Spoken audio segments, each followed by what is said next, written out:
여러분 이 시간 같이 한번 하나님 말씀 읽었으면 좋겠습니다. 일어나실 수 있는 분 일어나셔서 마태복음 28장 1절부터 15절 말씀. 네, 오늘 보신 세례가 솔직히 여러분 설교를 벌써 들으신 거예요. 이게 보이는 복음입니다. 우리가 하나님 앞에 내가 죄인됨을 고백했을 때 하나님께서 우리와 또 우리가 예수님과 함께 죽고 살아나는 것을 또 의미하는 것입니다. 자, 이 시간 마태복음 28장 1절부터 15절 제가 1절 읽겠습니다. 안식일이 다 지나고 안식 후 첫날이 되려는 새벽에 막달라 마리아와 다른 마리아가 무덤을 보려고 갔더니 큰 지진이 나며 주의 천사가 하늘로부터 내려와 돌을 굴려내고 그 위에 앉았는데 그 형상이 번개 같고 그 옷은 눈같이 희건을 지키던 자들이 그를 무서워하며 떨며 죽은 사람과 같이 되었더라. 천사가 여자들에게 말하여 이르되 너희는 무서워하지 말라. 십자가에 못 박히신 예수를 너희가 찾는 줄을 내가 아노라. 그가 여기 계시지 않고 그 말씀하시던 대로 살아나셨느니라. 와서 그가 누우셨던 곳을 보라. 또 빨리 가서 그의 제자들에게 이르되 그가 죽은 자 가운데서 살아나셨고 너희보다 먼저 갈릴리로 가시나니 거기서 너희가 배우리라 하라. 보라, 내가 너희에게 일렀느니라 하거늘 그 여자들이 무서움과 큰 기쁨으로 빨리 무덤을 떠나 제자들에게 알리려고 다름질할세. 예수께서 그들을 만나 이르시되 평안하냐 하시거늘 여자들이 나아가 그 발을 붙잡고 경배하니 이에 예수께서 이르시되 무서워하지 말라. 가서 내 형제들에게 갈릴리로 가라 하라. 거기서 나를 보리라 하시니라. 여자들이 갈 때 경비병 중 몇이 성에 들어가 모든 된 일을 대제사장들에게 알리니 그들이 장로들과 함께 모여 의논하고 군인들에게 돈을 많이 주며 이르되 너희는 말하기를 그의 제자들이 밤에 와서 우리가 잘 때 그를 도둑질하여 갔다 하라. 만일 이 말이 총독에게 들리면 우리가 권하여 너희로 근심하지 않게 하리라 하니. 같이 하겠습니다. 군인들이 돈을 받고 가르친 대로 하였으니 이 말이 오늘날까지 유대인 가운데 두루 퍼지니라. 아멘. 앉으시죠. 네, 설교 시작하겠습니다. 부활의 이야기는 이런 곳에서 시작됩니다. 다 아시다시피 여기는 묘지입니다. 팬데믹 가운데 1년 동안 참으로 많이 왔다 갔다 했었네요. 사랑하는 사람을 먼저 보내신 우리 형제 자매님들 주님의 이름으로 위로 드립니다. 슬픔이 쉽게 가시지는 않겠지만 오늘 부활의 메시지를 들으며 또 주님이 주시는 위로로 힘을 얻기를 기도드립니다. 여러분, 그렇습니다. 사랑하는 사람과 언젠가는 헤어지게 되는 것이 인간의 한계이며 피할 길이 없습니다. 여러 목사님들과 저는 지난 1년 동안 어떨 때는 매주마다 묘지를 방문하며 위로하며 장례식을 인도했던 적도 있습니다. 그럴 때마다 느끼는 것은 이곳이 이렇게 평화로운 것처럼 느껴지시지만 여기에 오면 좌절이요, 슬픔이요, 아픔입니다. 특별히 코비드 팬데믹 가운데 마음껏 마지막을 함께 할 수 없었던 상황은 우리를 더 안타깝고 슬프게 합니다. 이곳이 어떻게 보면 인생을 종합한 줄거리라고 할 수 있습니다. 여기서 많은 이야기들이 있어요. 사랑 이야기, 성공 이야기, 실패 이야기, 그리고 가슴 아픈 사연들. 무슨 이야기든 인생의 마지막은 똑같습니다. 여기입니다. 나이가 어떻든 직업이 어떻든 어떤 성공과 실패가 있었든 그런 면에서 죽음은 참 공평한 것 같아요. 어떻게 살았든 잘 살았든 못 살았든 물질이 많았든 적었든 모든 인간은 여기서 삶을 마치게 됩니다. 이곳에 올 때마다 제가 감사하는 한 분이 있습니다. 이 제 바로 앞에 이 묘비에 보시면 소토라는 분의 묘비가 있는데요. 이것을 보면 한국 전쟁에 참가했던 육군 중사 군인이라고 써 있습니다. 91년도에 돌아가셨습니다. 이런 분이 있었기에 제가 한국에서 태어날 수 있었고요. 또 이민까지 올 수 있었는데요. 안타까운 것은 이런 헌신적인 분도 여기서 인생을 마친다는 것입니다. 그것이 저에게는 불이라고 생각됩니다. 그래서 어떻게 보면 죽음만큼 불공평한 것이 없습니다. 열심히 삶을 살았으면, 훌륭한 일도 많이 하고 많은 사람들 도왔는데 그 질병 때문에, 그 사고 때문에, 그 상처 때문에 나의 의지와 상관없이 나이가 어떻든 우리가 미리 예측할 수 없는 언젠가 죽는다. 너무 허무하지 않습니까? 이것은 아니지 않습니까? 저 사람은 아직 너무 젊은데, 은퇴한 지 얼마 안 돼서 지금 삶을 즐겨야 되는 때인데, 그리고 자녀들이 아직 너무 어린데, 저만이 아니라 많이들 이런 답이 없는 질문들에 대해서 분노가 있으실 것입니다. 이런 상황 가운데 우리에게 소망은 무엇을 의미합니까? 결국 인간은 미래의 소망에 따라 지금을 살게 돼 있습니다. 팬데믹 가운데 더욱더 간절히 소망을 붙들기를 원하셨을 것입니다. 하지만 미래가 불투명해서, 언제 바이러스가 사라질지 몰라서, 또 다시 일어날지도 모른다는 상황에서 소망보다는 두려움이 우리 마음의 주인이 되었을 것입니다. 그러게 이 팬데믹 가운데 맞이하는 부활의 메시지는 어느 때보다도 우리에게 절실히 필요하다고 생각됩니다. 부활절의 첫 장은 새벽을 깨운 두 명의 여자들이 장식합니다. 사랑하는 예수님이 묻힌 동굴 묘지가 어디인지 알았기에 이제 안식일이 지난 일요일 새벽부터 예수님의 묘지를 찾았습니다. 그래요, 묘지를 찾는다는 것은 아주 어떤 대단한 소망이 있어서 오는 것은 아니죠. 제 바로 뒤에 어머니의 묘지가 있는데요, 자주 찾아올 때마다 무슨 대단한 기쁨과 기대를 가지고 오는 것은 아닙니다. 여자분들도 다른 성경에 보면 예수님의 동굴 묘지를 막고 있는 돌을 누가 치워줄까 걱정하며 왔을 것이라고 말하고 있고요, 그 묘지를 지키고 있는 군사들을 어떻게 대할까 고민과 걱정을 하며 묘지를 찾았을 것입니다. 하지만 이 두 여자가 예수님의 묘지에 도착했을 때 발견한 것은 무덤을 막고 있던 돌이 굴려져 있고 그 돌 위에 천사가 앉아 있었다고 말하고 있습니다.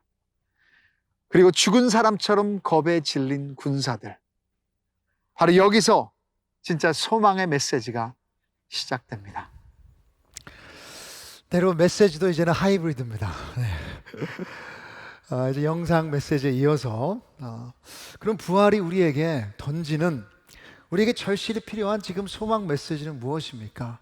여러분, 첫째로 우리에게 확신을 주는 소망입니다. 우리 옆 사람한테 말씀하세요. 부활은 여러분에게 확신을 줍니다. 부활에게 확신을 주는 소망이 있어요.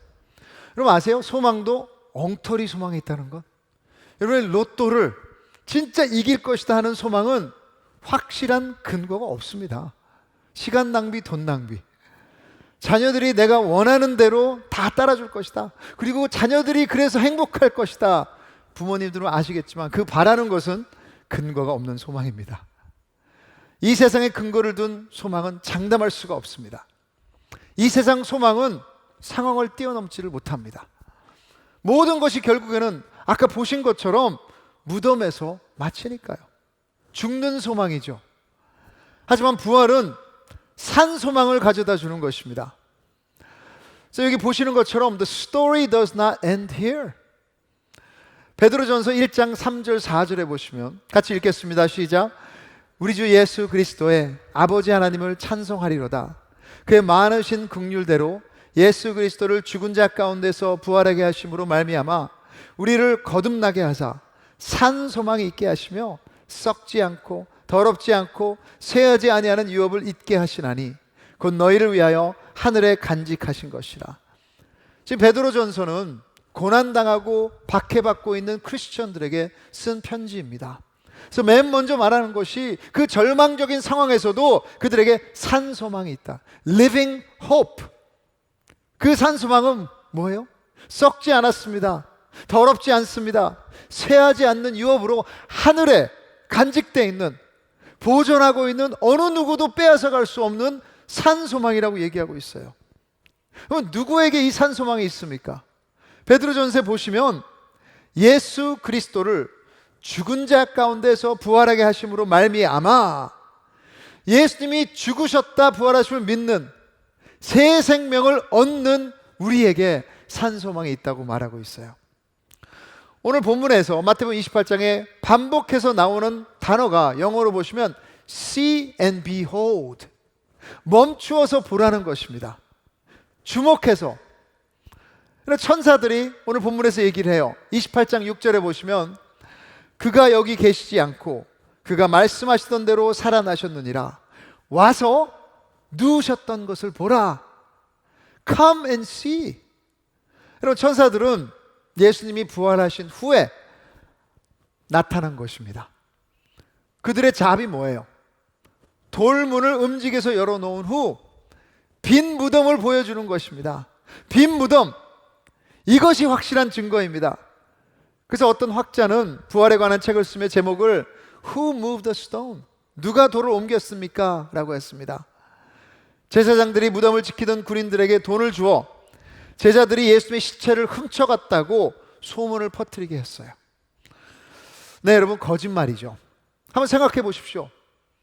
모든 것이 두려워서 자신들의 스승을 버리고 도망간 제자들이 다시 돌아와서 군인들과 맞서서 싸우고 이기고 그리고 시체를 훔치고 예수님이 부활했다고 거짓말까지 꾸몄다고요? 그리고 나중에는 자기네들이 만들어낸 거짓말 때문에 목숨까지 버리며 순교했다고요? 말이 안 되죠. 예수님은 6절에 얘기하셨습니다. 말씀하시던 대로 살아나셨느니라. 약속을 지켰다는 것입니다. 또 다른 증거가 오늘 첫 번째 증인입니다. 여러분, 모든 복음서 마태, 마가, 누가, 요한복음에 부활의 첫 번째 증인은 여자분들이에요. 우리 혹시 여자분들이 옆에 앉아 있다면 주님의 이름으로 축복합니다. 여자분들을 축복해 주세요. 주님의 이름으로 축복합니다. 우리 여자분들. 솔직히 여러분, 그 당시에 여자들은 법정에서 증인으로 받아주지를 않았습니다. 그럼에도 불구하고 마태, 마가, 누가, 요한복음에 첫 번째 부활을 목격한 사람은 여자라고 분명히 기록하고 있습니다. 왜 그래요? 진정으로 여자분들이 그 부활을 목격했기 때문에. 그 후에 예수님을 만나게 돼요. 28장 9절에 보시면 예수님이 이 여자들을 먼저 만나서 인사를 했습니다. 하이, 네. 평안하냐? 그 다음에 여자분들이 예수님의 발을 붙잡고 경배했다. 예수님이 영이 아니라 만질 수 있는 새로운 몸으로 완벽히 부활하셨다는 증거입니다. 장애인 사역을 하시는 조니 에릭슨 타라 선교사님이 쓴 책에 보면 라빈이라는 다운 신드롬 있는 장애 자매를 소개하는 글이 있습니다. 이 라빈은 부활을 생각하면 제가 너무너무 흥분된다고 말했습니다. 라빈이 부활해서 새로운 몸, 변화된 몸을 가지면 첫 번째로 하고 싶은 것이 뭐냐 했을 때 어머니가 자기에게 주신 웨딩 드레스를 입고 예수님의 정결한 신부가 되고 싶다고 했습니다. 그것이 너무너무 기다려진대요. 그리고 그녀의 장애가 지금 이 기쁨을 더하게 만들고 있다고 전했습니다. 왜냐? 부활 소망 때문에. 이것이 사실이라면 우리의 모든 것이 달라지는 것입니다. 할렐루야. 예수님은 죽음을 이기셨습니다. 그 무덤에 계시지 않고 다시 살아나셨습니다. 그리고 이것은 예수님 안에서 우리도 함께 부활할 것이라는 그 확신을 주는 산 소망이 되는 것입니다. 그럼 둘째로 부활의 소망은 위로와 큰 기쁨을 전해줍니다. 여러분, 소망이 없을 때 우리는 실망하고 무너집니다.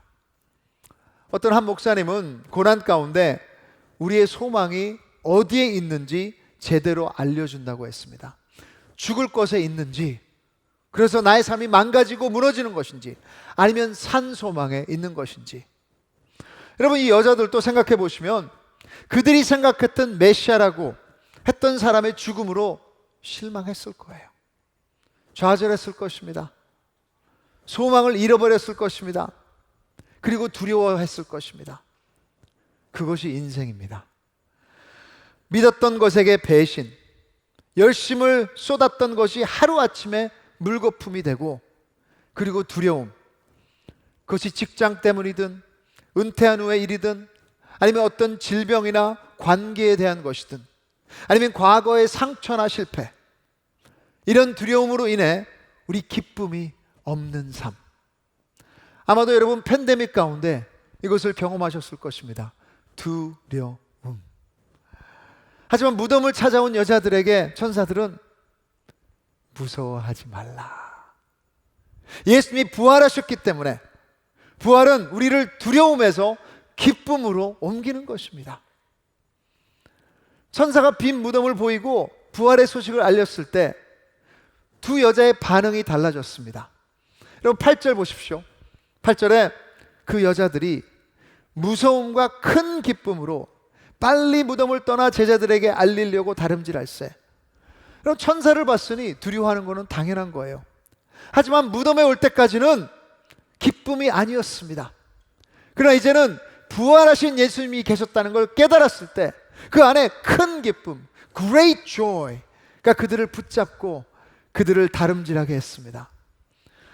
어떤 아이들 동화에 이런 문구가 있습니다. Could all the sad things become untrue? 그럼 이제 모든 슬픈 것들이 사실이 아닌 것으로 될 수 있나요? 네. 부활이 가능하다면, 죽었던 사람이 살아났다면 그 슬픈 이야기들이 진짜가 아니라는 사실이 가능할 수 있습니다. 부활의 소망은 우리에게 큰 기쁨을 가져다 주며 위로합니다.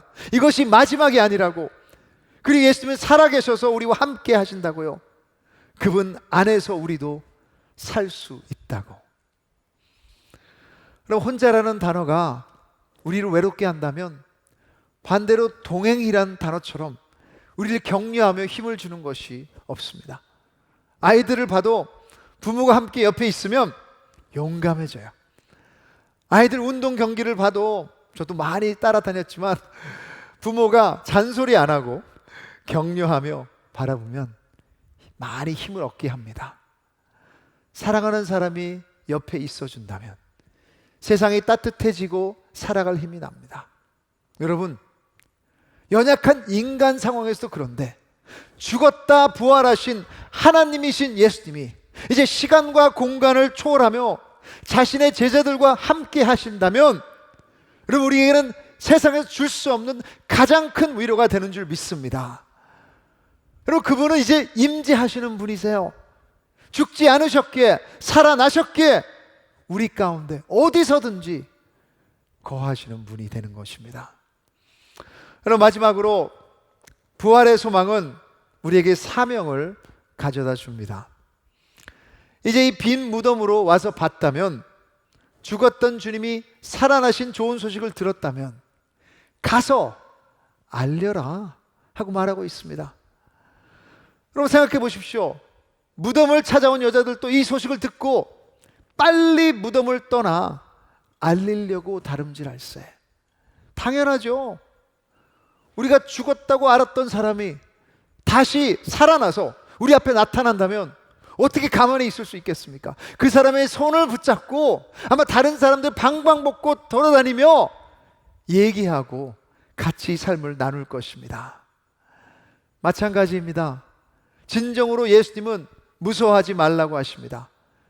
진정으로 그분이 살아나셨다면 어떻게 우리가 가만히 있을 수 있겠습니까? 가서 알려라.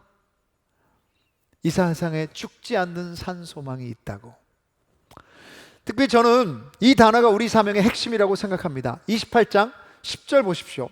28장 10절에 이 예수께서 이르시되 무서워하지 말라. 가서 내 형제들에게. 그럼 여기에다 동그라미를 그으세요. 형제들에게. 누구입니까? 제자들. 예수님을 3년 동안 따라다니며 그의 기적을 보고 가르침도 받았는데 예수님이 가장 필요하실 때 그 십자가에서 도망가고 배신하고 장례식에도 오지도 않고 낙심 가운데 빠져 있어서 문을 잠그고 있는 겁쟁이들. 그러나 예수님은 그들을 형제라고 부르셨습니다. 여러분, 이것이 은혜입니다. 이것이 복음입니다. 예수님과의 관계는 우리의 대단한 충성과 도덕과 나의 열심과 사역이 있는 것이 아니에요. 우리 모두는 하나님의 어떤 것도 받을 자격이 없는 자들입니다. 하지만 그럼에도 불구하고 그것을 아시면서도 예수님은 십자가에 죽으셨다, 부활하신 예수님만 믿으면, 그 안에 있으면 우리를 형제라고 인정하시는 줄 믿으시기 바랍니다. 그 은혜를 받은 자가 크리스찬입니다. 그 은혜는 오직 부활의 능력 안에서 누릴 수 있는 축복입니다. 그럼 우리는 대단하지 않아요. 좀 미안하지만 옆 사람한테 얘기해 보세요. 당신은 대단하지 않습니다. 기분 나쁘실 수도 있지만 그게 사실입니다. 자, 그렇지만 또다시 얘기하세요. 부활하신 예수님은 대단하십니다. 부활하신 예수님은 대단하세요. 그것이 여러분 우리의 소망인 거예요. 산소망인 거예요. 그 산소망 안에 있다면 여러분은 어떤 환경도 이길 수 있고, 이제는 그 좋은 소식을 알려야 되는 사명이 우리에게 있는 것을 믿으시기 바랍니다. 부활절만 되면 저는 조니 에릭슨 타라, 제가 몇 번 소개시켜 드렸죠. 그 여자분의 이야기를 잊어버릴 수가 없어요. 17살 때 촉망받는 수영선수였는데 다이빙 사고로 척추를 부러뜨려서 전신마비로 인해 50년 넘게 휠체어에 지금 타고 계십니다. 그럼 그녀가 그 가운데 하나님을 만나고 겨우 손가락만 움직이실 수 있으세요. 그림을 잘 그리시는데 입을 사용해서 그림을 그리십니다. 근데 여러분, 이 50년 동안 휠체어에서 무엇을 했겠습니까? 자니와 친구들이라는 장애인 선교단체를 만들어 가는 곳마다 예수님의 사랑을 전하고 있습니다. 어떻게 이럴 수 있습니까? 왜요? 부활의 소망이 있기에. 그녀는 천국과 부활의 소망을 이렇게 얘기합니다. 제가 이 휠체어를 천국까지 가져갈 수 있다면 좋겠습니다. 그것이 신학적으로 맞지 않는다는 것은 알아요. 그러나 이것을 천국의 한 구석에 놓아두고 저는 완벽한 영광의 몸으로 나의 구세주의 못자국에 있는 손을 꼭 잡고 감사하며 영광의 두 다리로 설 것입니다. 그리고 말할 거예요. 예수님, 저 휠체어가 보이세요? 이 세상에서는 환난이 있을 거라고 하신 말씀이 맞았어요. 왜냐하면 저것은 정말 힘들었습니다. 그렇지만 저것 때문에 제가 약해졌을 때 더욱더 주님께 매달리게 됐어요. 그 주님께 더 기댈 때 더욱더 강하신 주님을 발견했어요. 제 축복의 휠체어의 아픔을 저에게 주시지 않았다면 그런 경험을 하지 못했을 거예요. 여러분, 이런 산소망이 아니라면 어떻게 이 땅의 고난을 견디며 감사하며 사명을 가지고 우리가 살 수 있겠습니까? 예수님이 부활하셨기에 우리의 모든 경험도 새롭게 받아들여지는 것입니다. 고통 가운데 있는 휠체어가 축복이 될 수 있는 이유입니다. 오늘 이 부활의 진리 앞에 여러분은 어떻게 반응하시겠습니까? 세상의 세력이 두려워서 거짓을 택한 군인들처럼 이 사실에 대해서 침묵하시겠습니까? 아무리 그럴지라도 부활의 사실과 능력은 막을 수 없을 것입니다. 아니면 오늘 본문에 나오는 두 여인처럼 두렵지만 great joy, 큰 기쁨을 가지고 예수님을 경배하며 이제는 그분의 메신저가 되시겠습니까? 결정은 우리에게 달려 있습니다. 아직까지 이 부활의 예수님을 제대로 모르신다면 이제 그분의 복음의 메시지를 받아들이시고, 나는 죄인입니다, 이제까지 내 삶의 주인 노릇을 했는데 이제 더 이상 할 수 없습니다 고백하시면, 예수님을 삶에 초청하시면 오늘 보신 이 세례식처럼 부활의 소망이 여러분의 능력으로서 임할 것임을 믿으시기 바랍니다. 설교를 마치면 여러분 꽃을 보여드리기를 원해요. 일주일 전에 제 아내와 제 딸과 함께 데스칸소 가든에 갔더니 이런 튤립이 너무너무 활짝 피는 것을 보게 됐습니다. 그리고 저희 백야드에 보니까 저런 크로커스라는 이 꽃이 막 나오기 시작하는 거예요. 여러분, 이것은 무슨 뜻입니까? 겨울이 다 갔고 이제 봄이 그리고 여름이 분명히 온다는 것입니다. 여러분, 예수님은 부활의 첫 열매입니다.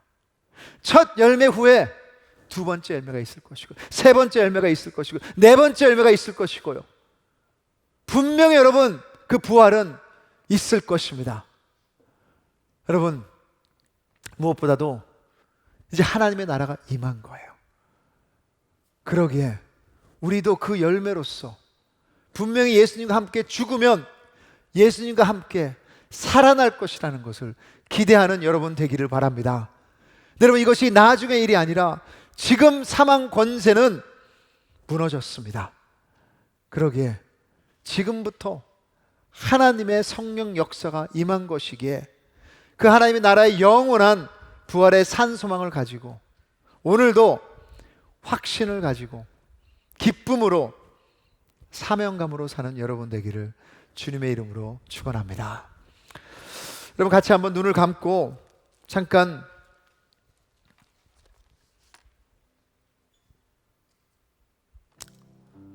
여러분의 휠체어는 무엇입니까? 왜 하나님께서 여러분에게 그 연약함을 허락하셨습니까? 근데 그 가운데 부활 소망을 매일 붙잡는다면 어떻게 달라질까요? 주님, 상상만 해도 너무너무 엑사이팅합니다. 이제 사망 권세에 끌려다니는 삶이 아니라 진정으로 living hope, 산소망을 붙잡고 사는 우리 ANC 성도님 될 수 있도록 축복하여 주시옵소서. 예수님의 이름으로 기도드립니다. 아멘. 여러분, 자리에서 일어나실 수 있는 분은 일어나셔서 이제 산소망이라는 우리 찬양을 주님 앞에 올려드렸으면 좋겠습니다. 자, 여러분, 가사를 하나하나 생각하시면서 진정으로 이것이 나의 삶의 진리인가, 진짜로 일어난 사건인가 주님 앞에 찬양하며 나가겠습니다. 우리의 마음을 다해 고백합니다. 주 나와 사이, 주와 나 사이 깊은 골짜기 오르지 못할 저 높은 산, 절망 속에서 주께 돌이켜 주의 이름 불러보내. 어둠을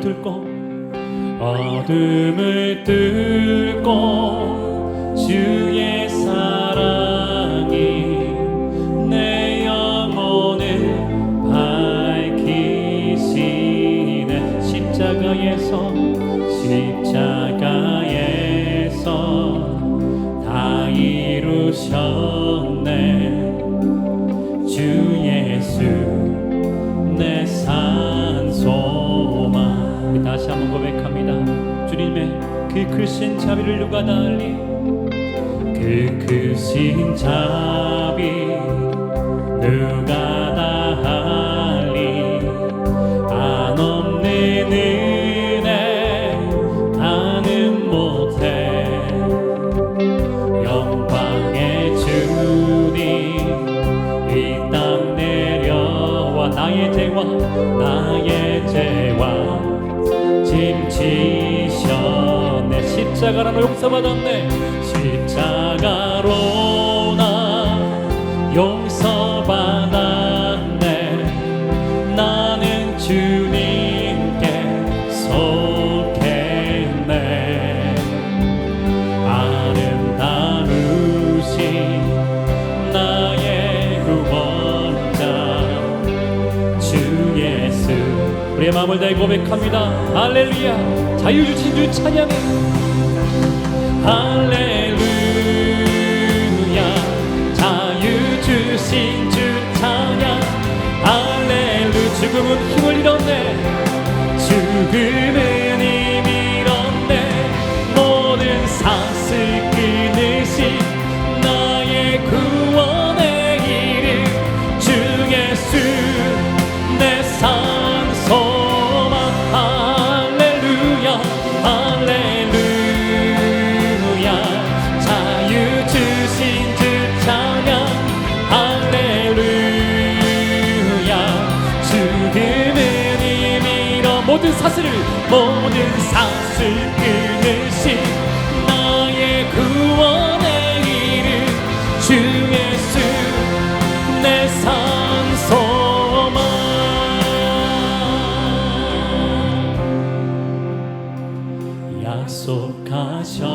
약속하셨던 그날 아침에 묻혔던 몸이 부활했네. 침묵을 깨고 사자가 울듯 나의 죄를 대속하셨네. 약속하셨던 그날 아침에 묻혔던 몸이 부활했네. 침묵을 깨고 사자가 울듯 사망 권세 깨뜨리셔.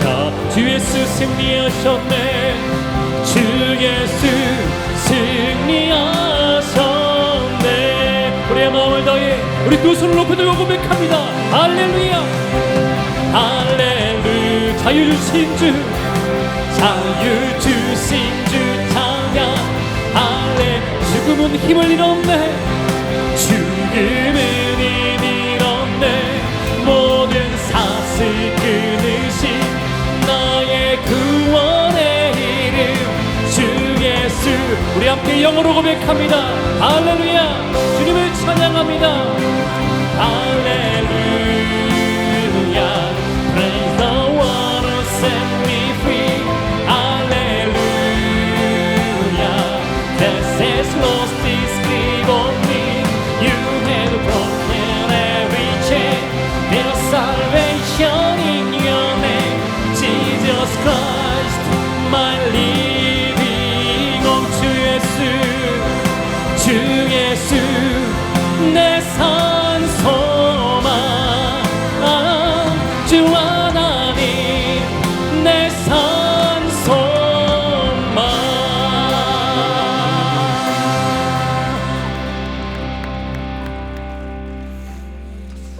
하나님 아버지, 팬데믹으로 인해 참 다시 한번 우리들의 소망이 얼마나 죽은 소망인 것을 깨닫습니다. 주님, 이 세상 아무리 열심히 산다고 해도 결국 우리의 마지막은 우리가 받던 묘지입니다. 하지만 십자가에 죽으셨던 3일 만에 부활하신 예수 그리스도와 함께 죽는 자에게는 그것이 마지막이 아니라 영원한 산소망이 있는 줄 선포합니다. 그래서 주님, 사망 권세 무찌르셨습니다. 이제는 그 죄의 권세 끌려다니는 삶이 아니라 어떤 연약한 고난 가운데도 그 휠체어를 타는 그런 삶 가운데도 그것이 우리의 축복이 됐다는 것을 깨달을 수 있도록 도와주시옵소서. 그래서 주님, 오늘 이 산소망을 붙잡습니다. 예수님께서 죽으시고 부활하셨기에 우리를 위로하는 줄 믿습니다. 이거에서 확실한 증거가 있는 줄 믿습니다. 우리에게 주어진 그 사명을 어디선지 감당할 수 있도록 축복하여 주시옵소서. 이제는 우리에게 산소망을 주시기 위해서 십자가에서 죽으신 예수 그리스도의 은혜와 또 우리에게 자녀 삼기 위해서 자기 아들을 내어주신 하나님 아버지의 무한하신 사랑하심과 또 성령이 역사하시고 우리를 한 공동체로 만드시고 또 우리를 위로하심이 이제 죽은 소망이 아니라 산 소망으로 인해서 어떤 고난 가운데서도 감사하며 그 주님의 나를 기다리는 모든 성도님들의 머리 위에, 그리고 진정으로 우리 연약함이 이제는 축복이라고 고백하고 감사하는 형제 자매들, 그 고난 위에 주님께서 우리 한 공동체로 부르신 ANC 머리 위에 이제부터 영원까지 항상 함께 있을지어다. 아멘.